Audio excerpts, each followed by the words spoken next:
राष्ट्रवादीला या मतदारसंघात एकही सक्षम कार्यकर्ता उमेदवार म्हणून निर्माण करता आला नाही। त्यामुळे पवार कुटुंबातील व्यक्तीला उमेदवारी दिली आहे।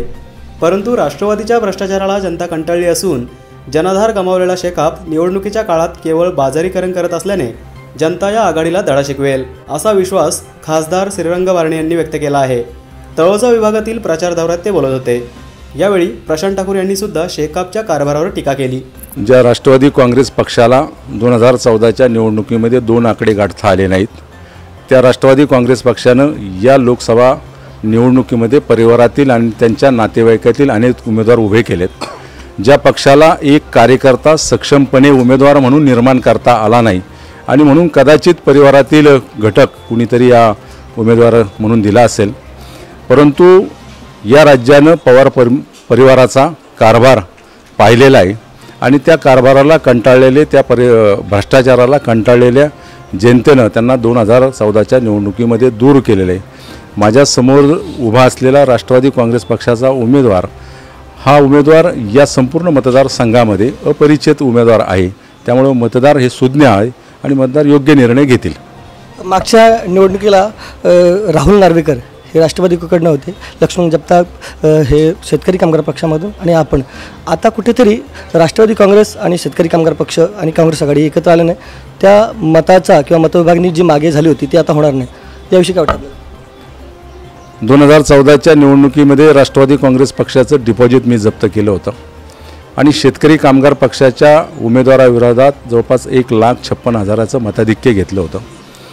त्यावेळेस रामशेठ ठाकूर, प्रशांत शेठ ठाकूर हे काँग्रेसमध्ये होते। आजची परिस्थिती वेगळी, भारतीय जनता पक्षामध्ये असल्याकारणानं या पनवेल विधानसभा मतदारसंघामध्ये भारतीय जनता पक्षाची मोठी ताकद निर्माण झालेली आहे। राष्ट्रवादी काँग्रेस पक्ष या मतदारसंघामध्ये कुठे देखील नाही। शेतकरी कामगार पक्षाच्या मदतीने ते निवडणूक लढवतात।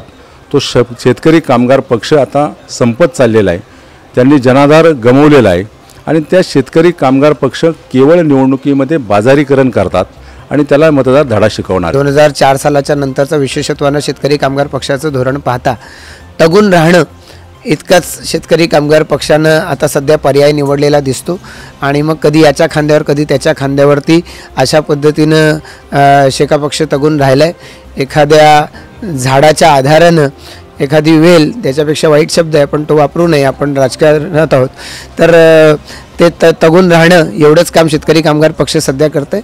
पण अशा पद्धतीनं तगून राहत असताना कुठेतरी तत्वाला धरून, कुठेतरी मूल्याला धरून ते जर राहिले असते तर कोणाला त्याच्यामध्ये अडचण नव्हती।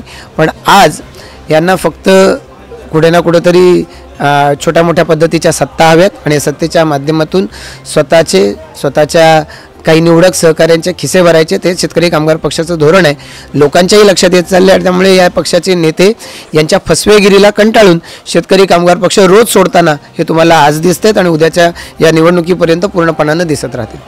वंचित बहुजन आघाडी पहिल्यांदाच मावळमधून लढत्या एक आघाडी उमेदवार दिलेला आहे, याचा काय फरक पडेल या निवडणुकीत? वंचित बहुजन आघाडीच्या माध्यमातून जे निवडणूक लढतायत, मला त्यांना सल्ला द्यायचा आहे की ज्या काँग्रेस आणि राष्ट्रवादीनं वर्षानुवर्ष या देशाची लूट केली, या वर्षानुवर्ष लूट करणाऱ्याच्या विरोधामध्ये जनता आता त्यांना कंटाळून अबकी बार मोदी सरकार म्हणाली, मोदी सरकार निवडून आणलं, आता जनतेमधून आवाज येतो फिर एक बार मोदी सरकार।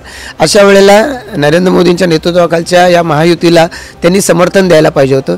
किंबहुना या निवडणुकीमध्ये जर ते समर्थपणाने लढू शकणार नसतील तर त्यांनी शांत राहायला पाहिजे होतं। पण इथे उभं राहून कुठे ना कुठेतरी जर ते या आघाडीची मदत करणार असतील तर मला वाटतं की ते दुर्दैवी आहे। त्यांना अजूनही संधी, अजून काही उमेदवारी अर्ज भरले गेलेले नाहीत, त्यांनी समर्थन द्यावं। बारणे साहेबांच्या रूपानं एक कार्यक्षम अशा पद्धतीचा खासदार कसा आहे हे या मतदारसंघानं पाहिलं, तर त्यांनी समर्थन द्यावं असंच मी त्यांना आवाहन करेन।